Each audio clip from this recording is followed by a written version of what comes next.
এটা 92% মুসলমানদের দেশ, এটা পীর আউলিয়ার দেশ, এটা বীর সাহেব চরমনের দেশ। এই দেশে আজানের সুরে সূর্য উঠে, আজানের সুরে সূর্য ডুবে।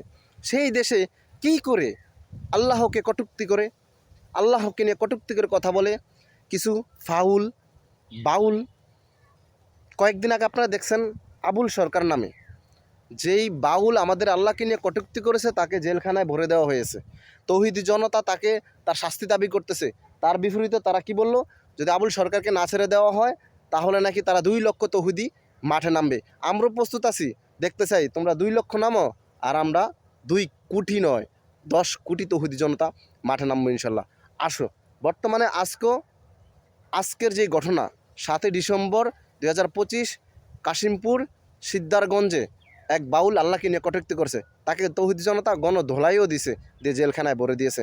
আপনারা যে যেখানে পাবেন আল্লাহকে নিয়ে যে বাউল কটূক্তি করবে তাকে শায়েস্তা করবেন, তাকে জুতা পিটা করে পুলিশের হাতে তুলে দেবেন ইনশাল্লাহ। আশা করি বুঝতে পারছেন। ভিডিওটি বেশি করে শেয়ার করে দিবেন।